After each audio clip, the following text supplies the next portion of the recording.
Leaked UK government documents are warning of serious disruptions if Britain leaves the EU minus a deal on October the 31st. Or before that date, the Cabinet Office dossier, codenamed Operation Yellowhammer, was given to the Times newspaper.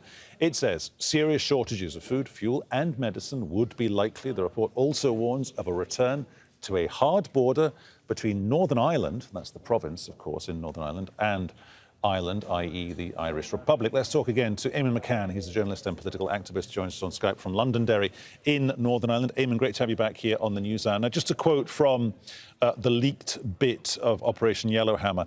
If this goes ahead and it's a hard crash out, that would mean a hard Irish border after plans to avoid checks in effect fails. And then crucially, it's talking as well about the possibility of protests in Northern Ireland. Is that the reality that you're anticipating as well? Oh, that is the reality indeed. While many say there might be or might not be a hard border across the island of Ireland, it's very difficult. I find it very difficult to see how there could not be a hard border if the UK leaves. Then it's difficult to see how there couldn't be a hard border given there are different jurisdictions, that they have different customs arrangements, different taxation arrangements, different regulations concerning, sort of the health and checking of agricultural produce, etc., etc. Now, to monitor all this, there will have to be some sort of installations across the Irish border where goods travelling back and forth are examined. Now, the odd thing about this is that the British government under Boris Johnson says that they will not impose any restrictions or any customs installations along the border on the UK side of it. And that would mean that it was the European Union which would have to impose a hard border. And I mean, this is a chaotic situation because both sides are saying there will be no hard border, but it's very difficult for any rational observer to see how there could not be a hard border with all the implications that would have for politics in Ireland, north and south. Boris Johnson wasn't in high office when the Good Friday Agreement was put together by the Tony Blair government, 1997, 1998-ish. If this happens and if this comes to pass, OK, it's arguably, I guess, a realistic doomsday scenario. What does this do to the Good Friday Agreement that, largely brought peace to Northern Ireland?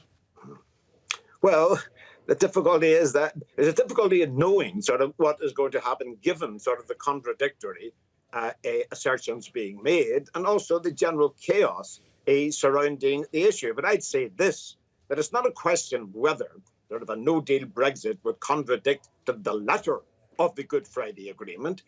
In fact, it wouldn't.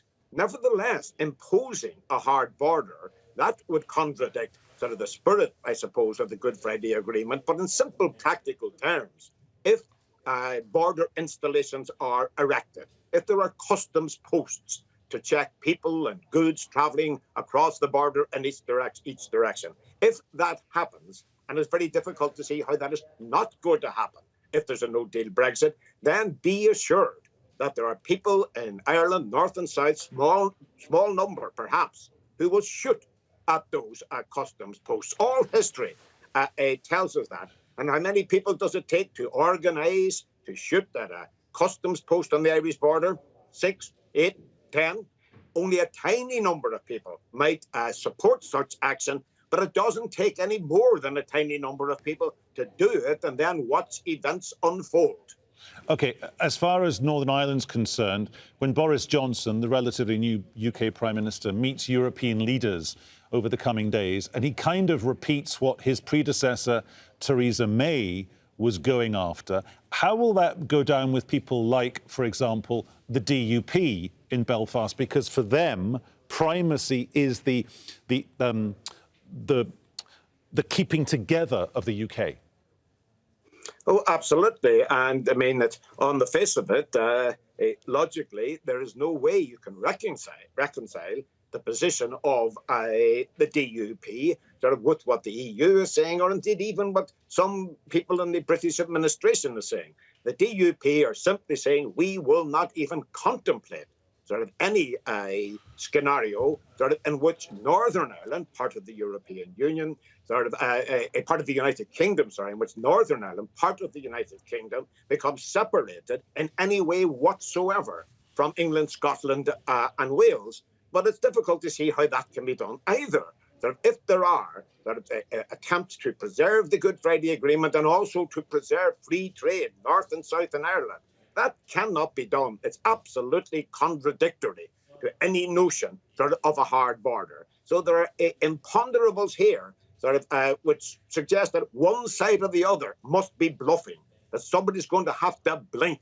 And it's very difficult to see which side can blink and at the same time maintain sort of any credibility given the positions they have already taken up. Eamon McCann there in Derry, thank you very much.